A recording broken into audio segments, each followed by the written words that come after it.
Hello, everyone, and thank you for joining us in our podcast about plumbing component failures. We just had a webinar with Eduardo Mari, and he went through several examinations in the lab, and it was a great success. We had so many questions that were submitted to us, but unfortunately, we couldn't get through all of them. So we wanted to go through the questions with you guys now through this podcast, and I have Eduardo Mari with me in the Ancaster Origin and Cause lab. Thank you for joining us, Eduardo. Thank you for having me, George. It's our pleasure. So I'll start with the first question here. It says, would there be a reasonable method to record the torque necessary to remove a failed component? I think what's being asked here is there a way to measure how, it seems like they're saying, like, say for example, you're on site and there's a suspicion of the over tightening being an issue or a cause of failure. So is there a torque measuring tool that would prove that something was over tightened? Thanks. That's a good question, George. In fact, yes, there are some tools that are used to measure torque. Um, for the purpose of what we saw in the webinar today, we don't typically measure torque on those components for various reasons. As a matter of fact, there are other ways to determine that tools were used and that the part was over tightened. So we don't need a torque meter tool to determine that. Yeah. Okay, so the way that you would address this over tightening, whether over tightening was a variable in the failure, is not through a torque measurement. It would be through what other tools? Well, remember, in most cases, let's focus on the toilet connector, right, the braided hose. In most cases, the coupling has fractured in two. So there's no real way of measuring torque in a component that's just, it will be loose. Yeah. So I would use, in that case, I use the microscopes to measure or to see those imprints on the coupling and the directionality of them. So that tells me the tools were used, how much damages on the coupling is directly related to how much torque was applied. I can't give a number on torque, but I can give a good estimate on whether there was a over tightening or not. Great. Okay. Thank you. Next question: would you have subrogation potential in a case of corrosion of a braided hose? Pretty much what they're saying here is, like, is it only corrosion, is that directly associated only with wear and tear, or are there other reasons for corrosion? That's a very good question, actually. Um, in this case, we're referring back to the braided hose, and in particular to that of stainless steel. Stainless steel still corrodes. Now, uh, should it not corrode in a time frame? As a matter of fact, it should not if it's properly made, so the material itself is sound, and the chemicals that are in the vicinity are within design, tolerances and such. You can have certain ppm or levels of, say, bleach applied on the stainless steel surface, and it will not corrode. But when you start applying more and more, then we have issues. So in a nutshell, yes, the material can be faulty, or the wherever it was installed can have high levels of chemicals which cause it to corrode. Okay, great. Next question. Besides age, what indicators should we look for when trying to determine if further investigation is required? So they got a new file, they've got a new claim that's come in. They're on site, they're looking at the room in which the loss took place. And say, for example, they're looking at a braided hose, since we keep bringing up braided hoses. Mm-hmm. What else should they be looking at that would say, you know what, I definitely need an expert on this? Sure. There are many factors involved, but let's name a couple that are very important. One is whether there was any work done um, on the fixture recently or in the last few months. That can tell that can help pinpoint the issue not to original installation, but to a more recent work that was done on the hose itself. Or one other thing that is good to look at is exemplars. Remember, we discussed in the webinar about exemplars. So look on the other bathrooms in the house. See how the installation looks like. See whether you can spot any degradation, any damages on those braided hoses, any corrosion. Sometimes the coupling itself can be cracked and it's still attached, so there's no water leaking, and that's a very good indication. So a few things that you can do while on site before you determine that you need an expert to take on. Another thing that Eduardo always says is whenever you're in doubt, just give him a call. So a lot of times clients give our experts a call on site or even in the office. They'll grab the component from the scene and they'll give us a call and they'll tell us what exactly happened and ask, hey, do I have a fighting chance, or what do you think that there is opportunity for subrogation? So a lot of times there is, and they may not have actually secured the evidence and they'll have to go back on site and get it. So whenever in doubt, you give Origin and Cause a call. You can ask for George, you can ask for me, and I'll make sure that I get you to the right person. It doesn't necessarily have to be a plumbing fixture. If it is, it would go to Eduardo, it would go to Dina Mate. But if it's something relating like a mechanical thing or a mechanical issue or electrical issue, give us a call and ask for me, and I promise I'll get you in contact with the right person. Another question here, it says, do you have a top 3 list of failures that you see that present the best opportunities for subrogation? I believe we went through that question live, but again, let me just go back through that list. The braided hoses, they are amazing because it's a well-known failure mechanism. So whether it's corrosion, whether it's internal degradation of the inner hose, or a fracture of the coupling. Another one is those solenoid valves. You can find the solenoid valves in dishwashers, in washing machines, in refrigerators. Those fail, causing lots of damages, and this failure mechanism is well known again. So those two are good candidates. And to top up the list, the water filters. Amazing potential there. With the water filters, though, remember measuring the pressure on site is very important, and looking at the installation. So with the water filters, it's recommended that the site be examined carefully.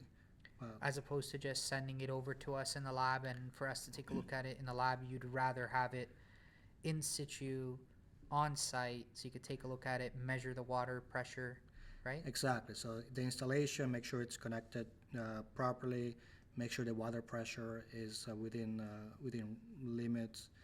There's a few other things we look at on site. So I would rather have it that way. But again, those are the 3 top in my list. Okay. Great. Thank you, Eduardo. Next question here. Would you please explain the reason for pinhole leaks in pipes? How can the insured prevent this? That actually happened in my house. That seems to be very common. It doesn't happen as often, but it seems to be an issue that happens and depends on a number of factors. Let's backtrack a little bit. It happens on copper pipes, and they develop a small pinhole where water either leaks slowly or sprays out and cause lots of damages. Either way, it's very hard to determine. you basically have very little means to pinpoint pinpoint the issue before it happens. And the reason why that happens, it can be a number of factors. In most cases, the level of contaminants in the water. Sometimes it's related to the manufacturing of the pipe itself. Yeah, it ranges very widely in those cases.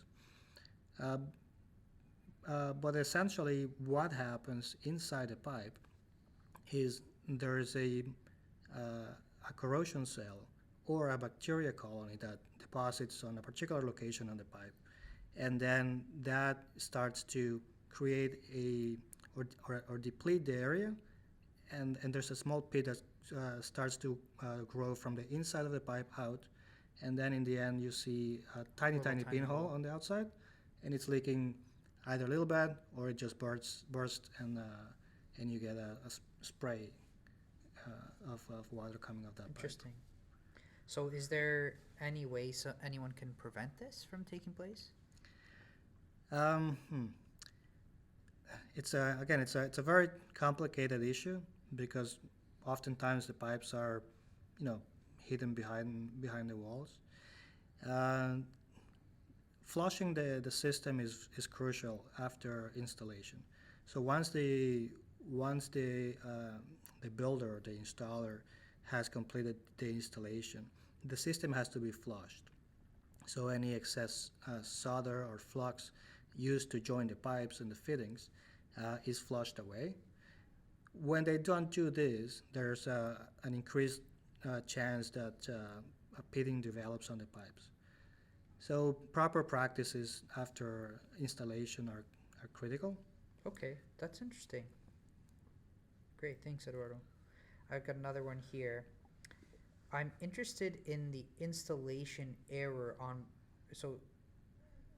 Sorry, I think what they're trying to say is that they are dealing with a claim where they are acting on behalf of a plumber and they're being accused of an installation error of a braided hose. So they're saying, can this determination be made through a non-destructive test, or would their opposing party have been able to do, or did they do a destructive test in order for them to come up with this conclusion, or could they come up with that conclusion with non-destructive testing methods? That's a great question, and so assuming we are the question goes back to a braided hose like the ones we looked at in the webinar. Yeah, so basically they can look at it without doing any destructive testing, and come up with an opinion on whether installation or manufacturing was the cause of the failure. But again, it's a matter of knowing what part of the braided hose failed. In this case, again, we can be talking about the fittings, we can be talking about the braided wires themselves, the coupling, the inner hose. So there's a number of things that could have gone wrong. If it was the inner hose, then there's no way they can look at it without destructive testing. But all the others, they basically can, yeah. Okay, that's good to know. All right, next question.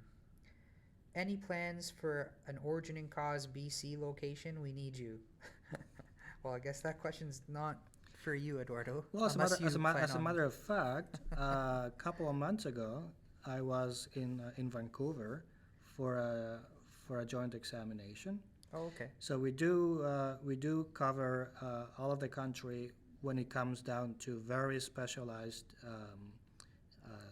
incidents or failures. Yeah. But of course, that will be an amazing opportunity too. Yeah, well, I know that our folks out in Alberta are in BC very frequently. They're called in to do various types of investigations, whether it be fire and explosion or structural failures out in BC. I know they're there several times a week. So Um, it's a good question. You know what? I think we should ask the president. Yes, of course, yes.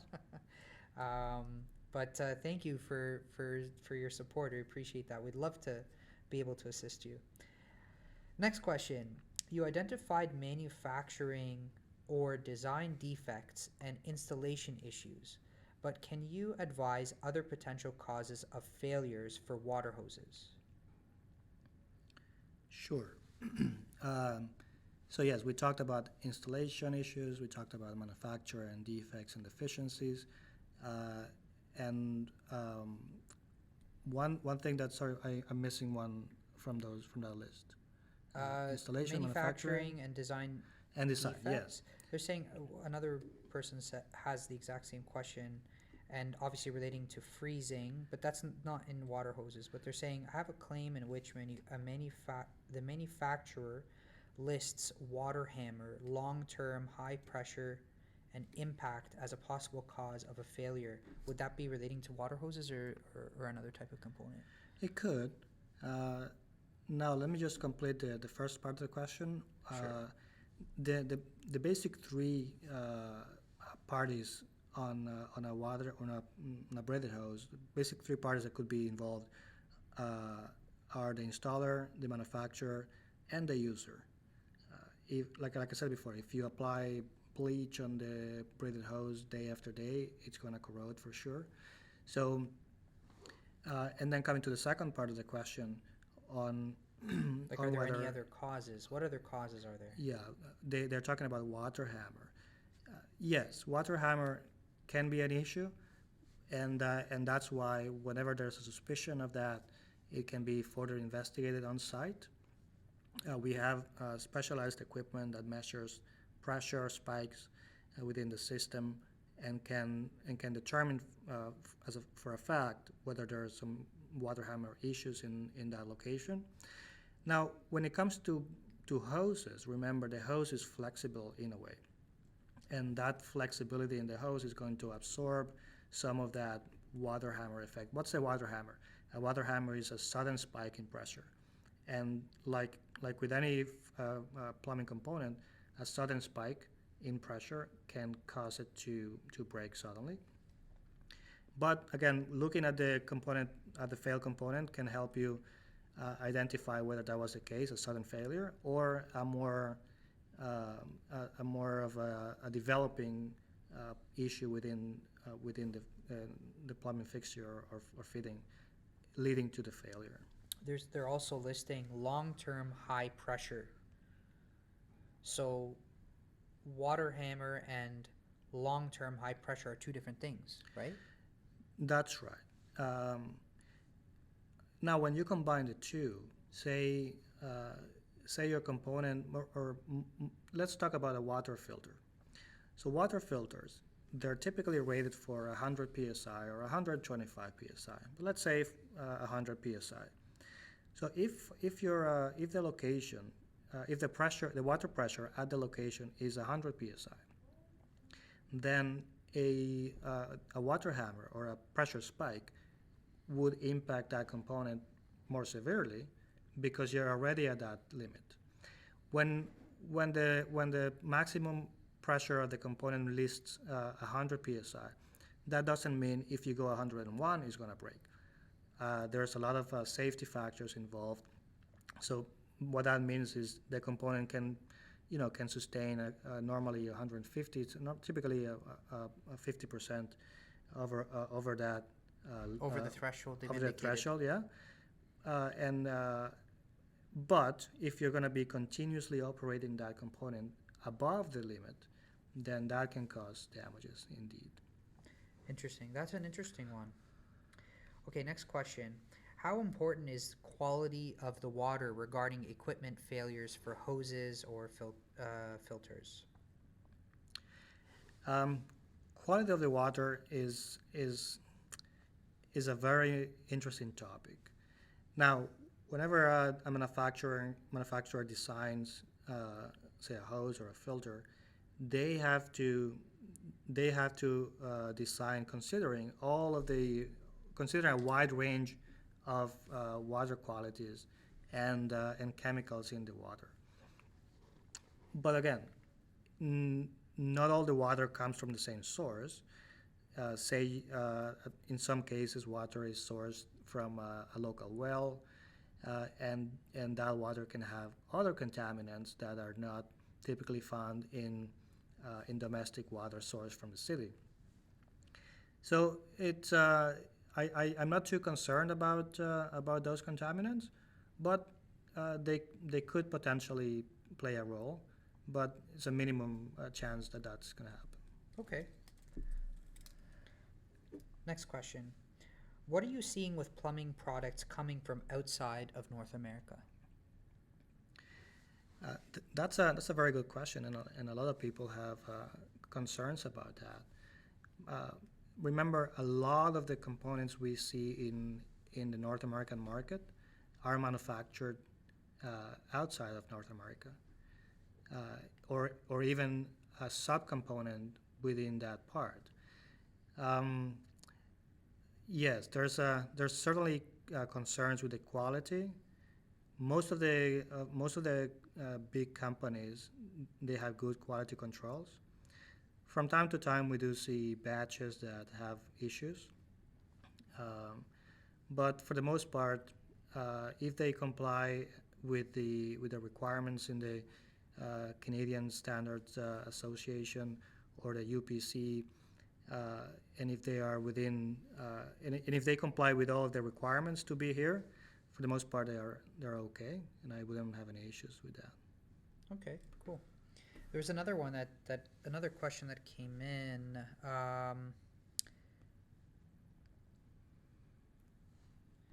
That I think was similar. Here it is. Is it against building code to install a non-CSA approved product? The building code requires that all components installed be certified.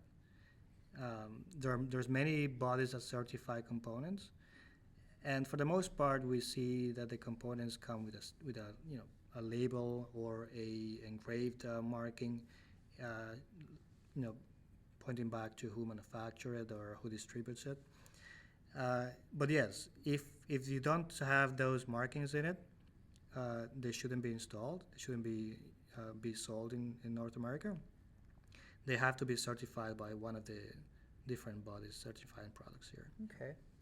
Another question here: is there any info or websites available that show recalls of defective products available to us? What is the best source for this information?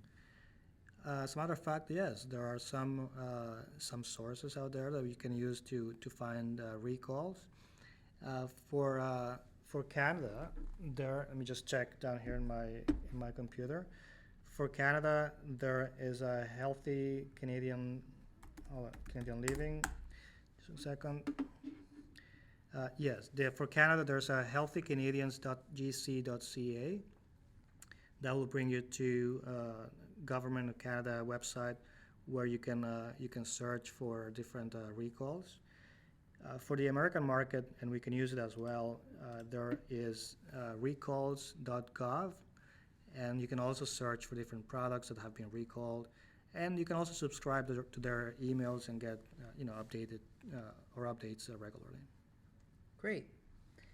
Okay, next question. What is the failure rates of plastic versus metallic fittings for stainless steel braided hoses? Mm-hmm. So plastic fittings versus metallic fittings, is there a rate that you can give, like probability of failure, or what you see in the what you see in the lab? Well, for what's out there in the market, these are two different failures. Basically, all of the couplings that we see, so the coupling is that part that connects to the toilet or to the toilet inlet valve. In the market, you can only find plastic couplings. A long time ago, these were metallic, but they're no longer commercially available. So do you ever come across metal ones anymore? I've seen them, but they rarely fail. I've seen them because some of the parts of the the installation failed, and I've seen them on sites. But it's not generally when you see a hose with a metallic coupling, it's not the coupling that failed. That's right. Oh, yeah. okay. So when you see a coupling that fails, it's usually a plastic one. Usually a plastic coupling. There are other fittings on the braided hose which are metal and fail. So on the two sides of the on either side of the hose, there are barb fittings that are crimped onto the hose, and those are brass. Those sometimes break, and that's another typical failure of the braided hoses. So if you're referring to that one, yes, they fail quite often as well, but not as much as a plastic coupling itself. Okay, great. In the event that a destructive test is required, is a manufacturer's representative present? Well, you would put them on notice, right? So you would advise your client to put them on notice, and then they would invite them to participate. So, do they usually participate? Um, well, let's start from the beginning here. If it is considered that a manufacturing problem was present, then yes, typically my clients would put them on notice, and yes, they do send a representative, either another expert or they send a quality person from their company. But yes, they do come. We do destructive testing in presence of the manufacturer's reps, and they're very informative. It's great to see all the features during the destructive testing. Yeah. Okay, good to know. Next question. Given the failure mode, which is a fitting failure on the toilet supply line, and the lack of warning, should households consider scheduled replacement of such hoses, perhaps every 10 years? That's a very good point, and I'm sure a lot of people have similar concerns. I personally think that for such a inexpensive component, you should have a regimen of replacing them every so often. So 10 years seems reasonable. Now you fall back into a lot of failures that I see with these components after just 1 or 2 years, after being installed after 2 years. So even if you decide to replace them every 10 years and you still get a failure after only 2 years, you're in big trouble. But this protects you from a wear and tear issue if you were to have it every 10 years. But you've mentioned before that plumbing fixtures are designed to last a minimum of 50 years, right? That's right, yeah. So I do think that inspection should be done on a regular basis, say every 5 or 10 years, and make sure that there's no visual signs of damage like corrosion or degradation on the outside of the hose. But again, I think the manufacturer should be able to design a hose or a braided hose or all of the components on the braided hose which should last whatever they're supposed to last, so say 50 years. Yeah. Okay. Next question. How long should these plumbing components last? Is there a point where they're just too old and that's why they've cracked or why they've failed? Different components are made of different materials, and each material will have a particular resistance to the medium it's installed in. As a general rule, these plumbing components should last at least 50 years, and which I don't think is a common, it's not common knowledge. So, say for example, I'm an adjuster. Oh, I actually used to adjust, and I've had several claims where you look at a component, you say, oh yeah, but this is 15 years old, so it's justified to have failed. It's definitely due to wear and tear, and you don't pursue a further investigation. But what you're saying is no. If 15 years is just as good as 1 year. Like these things should be lasting for up to 50 years in general. Indeed, that's my opinion on the matter, and again, whenever these components are designed, they go through a number of tests, and these tests simulate them being in service for at least 50 years, and many of them can last during those tests up to 100 years, or simulate 100 years. So there's no reason why they should fail at 15 years, and I think there's still an opportunity there. Okay. Is it easy to clearly separate failures due to manufacturer's defect against installation issues? Usually, yes. Manufacturing defects can be very obvious, such as um, Material degradation? well, degradation in itself has a second component, which is what medium that part was in. So say the water. Now we're looking at, was it water? Was it something else? But that But- wouldn't be an installation issue, No. right? But a defect per se would be, say, there's a void, a pore in the material, something that makes it weak and prone to failure. An installation issue, on the other hand, say the component was installed and it failed a couple days after. Now, if it's not an obvious sign of a defect, then we would aim at the installation itself and look at it in very good detail. So it's not black and white, but there are very obvious signs of one or the other. When it falls in between is when it gets a bit tricky, and that's where our expertise is very helpful there. Great. And a follow-up question to that is, how successful are recovery efforts against manufacturers of these types of components? It's in my experience, and there's normally good response from recovery efforts. So my clients are able to recover from manufacturers whenever there's a clear indication of a manufacturing issue, either a defect or a deficiency. That's in my experience. Yes, there's a good turnout and a good recovery Rate? rate for those. Okay. Next question. What are the most common causes of hot water tank failures, and how successful are several efforts? Water tank failures, or the most common causes of water tank failures, it's a corrosion. So that the water tank is mainly a steel tank. It has a coating inside, a glass coating, which protects the steel from corroding. There's also some anodes inside the tank. There's some corrosion or protection against corrosion, because the water is going to be in contact with the tank anyways. And those anodes have to be replaced on a yearly basis. So if those are not replaced, then at some point the tank's going to start corroding very fast, and is going to eventually fail and leak. So that is a maintenance issue.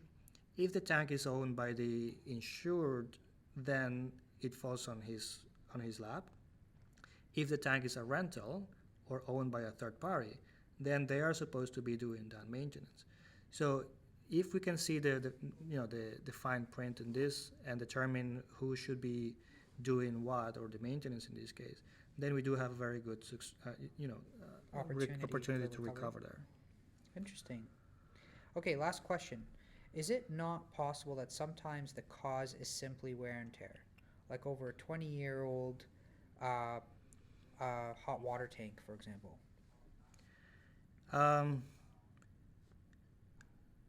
Well, again, wear and tear. I think we covered this a little bit before. And if we want to refer to a hot water tank, if you do your maintenance as you're supposed to, if the tank is maintained regularly, then there's no reason for it to fail before its say expiration date, before it needs to be replaced for other reasons.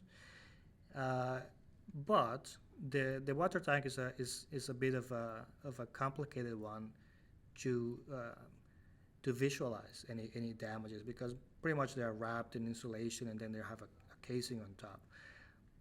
So for those for a water tank, then yeah, it should be replaced whenever the date comes on for replacement, say 20 years, then it should be replaced. But there are other components like a water filter, and like I explained before, the water filters are typically made of some polymers. There are many different polymers uh, which can the water filters can be made of different polymers, but again, they all should last a very long time, and you can see that the failure mechanisms typically are associated with either freezing or a environmental stress cracking, and other failure mechanisms that go back to that the material or the design wasn't all the way, or wasn't proper to start with. Hmm. Okay, great. Well, thank you very much, Eduardo, for staying back and taking all these questions. Really appreciate your time. Thank you to everyone who submitted their questions. We really appreciate it. It was a great success. We're very happy that all of you guys seem to have responded very well to the questionnaire that we'd asked as to how good the content was and how good the speaker was in the webinar. We've scored 5 out of 5 on both fields, so thank you again for your feedback. We really appreciate it and look forward to our next webinar. Thank you very much and have a great day.